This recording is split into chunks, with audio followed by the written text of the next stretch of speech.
नमो भगवते वासुदेवाय। ज्ञान और धर्म के सागर में आस्था की नाव पर सवार होकर चलिए आज चलते हैं एक ऐसी यात्रा पर जहां प्रलय का अंधकार है तो वहीं आशा का एक टिमटिमाता दीप भी। क्या हो जब पूरी सृष्टि जलमग्न हो जाए, जब विनाश का महासागर सब कुछ निगलने को तैयार हो। कल्पना कीजिए एक ऐसी मछली की जो कोई साधारण जीव नहीं बल्कि स्वयं सृष्टि के पालक का रूप हो। आज हम कथा सुनाएंगे भगवान विष्णु के पहले अवतार मत्स्य अवतार की।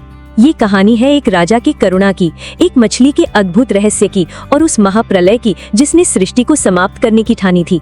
सत्य युग में द्रविड़ देश पर सत्यव्रत नाम के एक धर्मात्मा राजा राज करते थे जो बाद में वैवस्वत मनु कहलाए। एक दिन जब वो कृतमला नदी में तर्पण कर रहे थे तो उनकी अंजुली में एक छोटी सी मछली आ गई। मछली ने राजा से अपने प्राणों की रक्षा की भीख मांगी। दयालु राजा उसे अपने कमंडल में रखकर महल ले आए, लेकिन एक ही रात में वो मछली इतनी बड़ी हो गई कि कमंडल छोटा पड़ गया। राजा ने उसे एक मटके में रखा, फिर तालाब में, फिर नदी में और अंत में समुद्र में छोड़ दिया। हर बार मछली का आकार चमत्कारिक रूप से बढ़ता गया। तब राजा सत्यव्रत समझ गए कि ये कोई साधारण जीव नहीं। उन्होंने हाथ जोड़कर प्रार्थना की और तब उस सुनहरी मछली के रूप में स्वयं भगवान विष्णु प्रकट हुए। उन्होंने राजा को बताया कि आज से 7वें दिन पृथ्वी पर महाप्रलय आने वाला है, समुद्र सब कुछ डुबो देगा। भगवान ने सत्यव्रत को एक विशाल नाव बनाने का आदेश दिया और कहा कि वे सप्तऋषियों, सभी प्राणियों के जोड़ों और समस्त औषधियों और बीजों को लेकर उस नाव पर सवार हो जाएं। जब प्रलय का समय आया, भयंकर वर्षा होने लगी और समुद्र उफनने लगा। तब भगवान विष्णु एक विशाल सुनहरी सींग वाली मछली के रूप में प्रकट हुए। मलु ने वासुकी नाग को रस्सी बनाकर नाव को भगवान के सींग से बांध दिया। उस अथाह जल राशि में भगवान मत्स्य उनकी नाव को सुरक्षित खींचते रहे।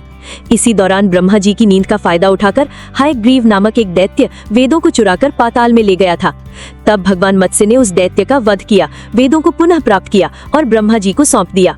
प्रलय समाप्त होने पर भगवान ने मनु की नाव को हिमालय की सबसे ऊंची चोटी पर स्थापित किया और फिर उन्हीं मनु, सप्तऋषियों और जीव जंतुओं से नए युग की सृष्टि का आरंभ हुआ। ये कथा सिखाती है कि करुणा और धर्म का एक छोटा सा बीज भी आपको हर प्रलय से बचा सकता है। भगवान विष्णु का मत्स्य अवतार हमें बताता है कि जब जब ज्ञान और धर्म पर संकट आता है तब तब ईश्वर किसी न किसी रूप में हमारी रक्षा के लिए अवश्य आते हैं।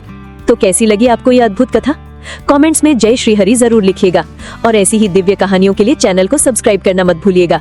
अगली बार फिर मिलेंगे एक नई कहानी, एक नए रहस्य और ढेर सारी आस्था के साथ। तब तक मुस्कुराते रहिए और अच्छाई के मार्ग पर चलते रहिए। श्री हरि शरणम।